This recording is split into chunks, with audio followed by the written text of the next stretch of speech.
This season of The Intersection could not have been made without Google. More specifically, Google Docs, Google Mail, Google Maps, Google Scholar, Google News, Google Books, Google's YouTube, Google Bikes, and Google Search. These products were integral to the production of this podcast. But to be clear, I received no financial support from Google. In fact, they refused to talk to me. The views expressed by their employees and subcontractors are their own and do not represent the views of Google.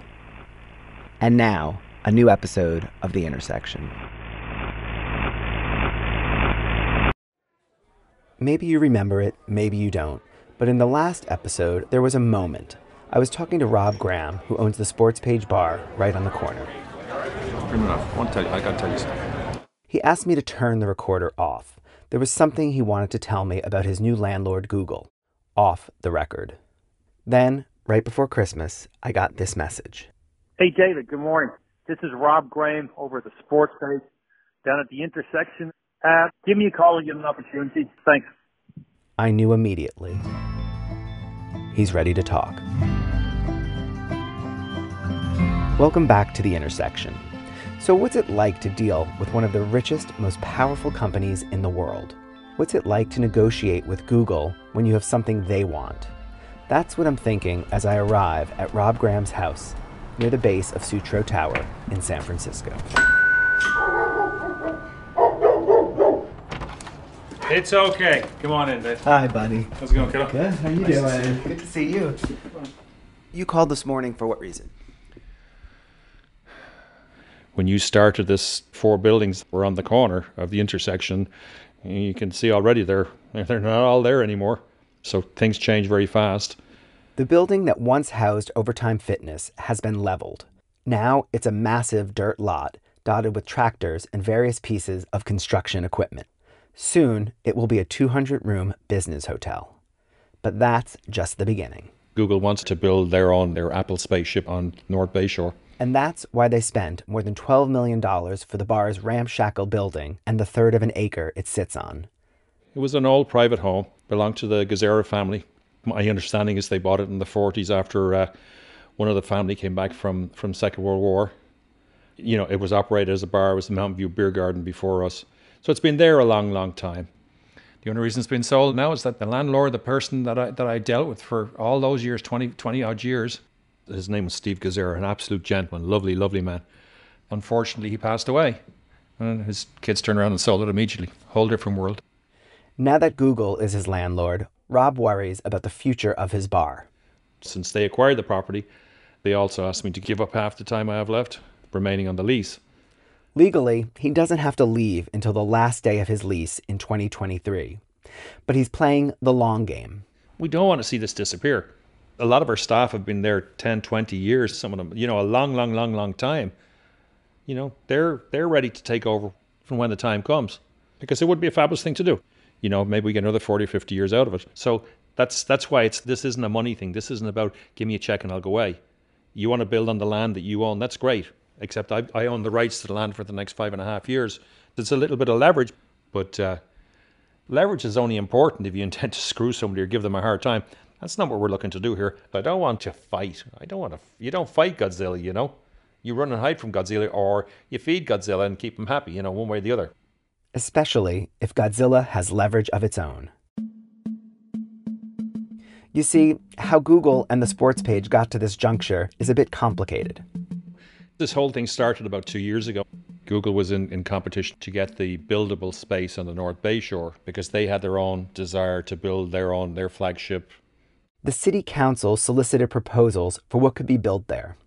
Google, LinkedIn, and a host of real estate developers presented competing plans. LinkedIn won that competition to acquire the land. The first immediate changes were and this is before the deal closed, LinkedIn very quickly pointed out to me that I was now, because I have what's called a triple net lease, and for those who don't know what a triple net is, I'm responsible for everything. I pay all the bills, I pay all the property tax, I pay all the maintenance, I pay all the utility, I pay everything, which I've always known that. It's never been a problem with doing that. But property tax becomes an issue when they sell the property for mega millions. All of a sudden, technically, I'm on the hook for a lot of money. It could be, I don't know, anywhere from $110,000 to $140,000 per year. Just property tax. And what are you paying now? I want to say it's $6 or $7 a year, whatever the original family rate was when they bought it back forever and ever, plus the cost of living increases. So, But then Google negotiated a massive land swap with LinkedIn. Google would get what they wanted in North Bayshore, including the sports page property. And in exchange, LinkedIn would acquire buildings owned by Google, which are closer to LinkedIn's headquarters in Sunnyvale.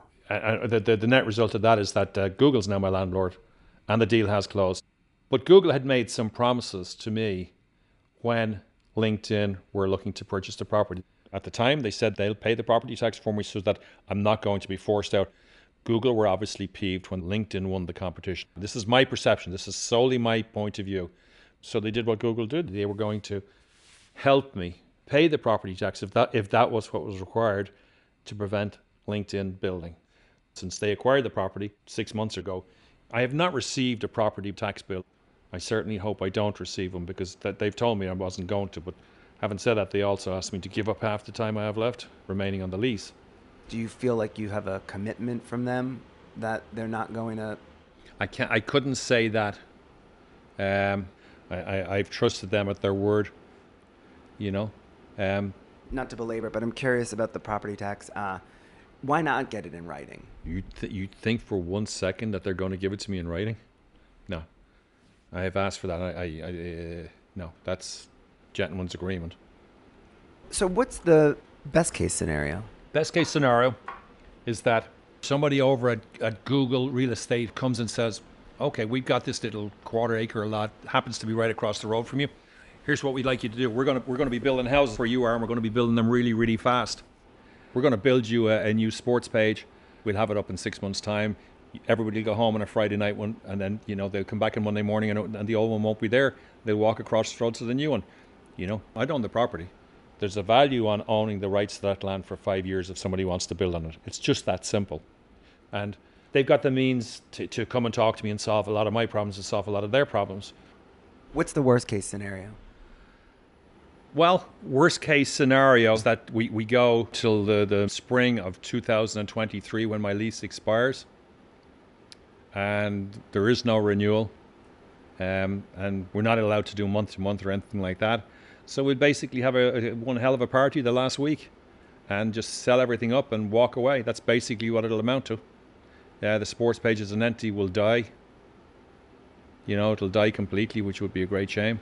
It just would be a shame to lose a place that's been there for 40 or 50 years, especially when it's going to be replaced with other cookie cutter bars and restaurants. Before you know it, you're going to have TGIF in there, and you're going to have McDonald's and all the crap that goes with it. In terms of business, it's they own the property, they can see out the duration of the lease. I'll walk away. There's nothing technically wrong in what they're doing. They're well aware of that. But there'll be a lot of people, both Googlers and otherwise, would be unhappy with it. The fact that we're gone, and probably wouldn't be happy with the people that drove us out. But what can I don't know that for a fact. That would probably be one of the worst case scenarios. They could say, oh, and by the way, you need to start paying your property tax. Absolutely could. And we're all in hypothetical at the moment. If the current owner was to come to me and say, you got to start paying right now. Well, first of all, you'd read about it in the newspapers, and you'd hear about it on Channel 2, or all this other stuff that goes with it. And then I would make the appropriate decisions then, whether it was worth paying the property tax. I don't really want to work the next 2 or 3 years for next to nothing. I don't even want to go on the road where I don't even want to have to answer the question you're answering, because I'm confident Google's going to do the right thing by me. I've been told certain things, and I'm taking people at their word that it's going to be dealt with properly. That's all I can hope for. I do have the faith. I do actually believe in this do no evil. I don't believe somebody's going to make a decision, screw him, whatever, he's gone, blah, blah. I don't believe that's going to happen. That would be very, very disappointing. That's because Rob has a relationship with the company and many of its longtime employees. For years, every Tuesday, Google has sponsored a happy hour for their new hires, Nooglers, who show up at the sports page bar in their trademark multicolor propeller hats. And, when Google had their original public offering, where did they have their party? Everybody arrived at the sports page at 5 o'clock. Nobody else was allowed in. We had a great old party for a couple of hours, and they all fricked off. What's the tone of the negotiations? I'm curious, sort of. I'm not in any form of negotiations with Google at the moment. They reached out to me when LinkedIn were in contract to buy the property. I had somebody's ear. And since they've acquired it, people I've spoken to, they're all pretty cordial, but I know there's a lot of things going on. But I'm getting itchy. I hate this idea of not knowing where I'm going to be in 5 years' time. As it happens, I spoke with Google this morning, the representative, the contact I have, when I knew I was going to meet you. I felt it would be beneficial for everybody concerned if I could have an idea what's going to happen in the future as far as the sports page is concerned. Anyway, so the tone of the conversation was really simple. I think that I can offer a very, very positive PR slant for Google at this moment in time. And that's basically where we left it. So the individual I spoke with said, he'd be meeting some of the representatives and executives and what have you over the Christmas period and would try and bring up the subject. So sometimes you got to figure that, especially these higher up guys in a place like Google, where when I'm busy, I'm doing 25 things a day. They're probably doing 2,500 things a day. I'm not a priority. That I understand. I think it's not on their radar right yet. I reached out because I wanted it to be on their radar. I mean, I'm probably a pain in the ass to my Google contact. I just don't want to fall through the cracks. The person that you're talking to... I mean, he specifically introduced himself as a Google contact. He's got the ears of the Google people. I don't know what that means, the ears of the Google people. Anyway, he's got the ears of people that listen. Do they work for Google, or are they... No, they're a representative. They're I think they call it plausible deniability, but they're an outside company that works for Google and has worked for Google since day one. Can I ask what company or whatever? No, I'm not going to. I couldn't tell you that. I could, but I'd have to kill you.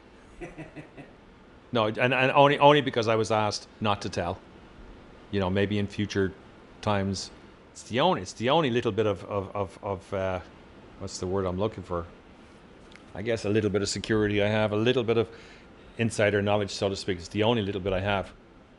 I don't want to give away somebody's name and all that stuff, and lose that contact, because then I'd be in a worse position than ever. Having no direct access. You can well understand. I mean, I have a certain amount of ammunition, for the want of a better term, but I mean, you don't lock and load until there's a problem. Right. It's all very well being prepared. Being prepared knows where you're keeping the ammunition and everything else, but you don't lock and load, and you definitely don't fire the first shot. I don't want any part of that. Yeah. I'm hoping that you're going to edit this to make it sound decent. It's not meant to be threatening in any way, means, or form, but it's a reality as well.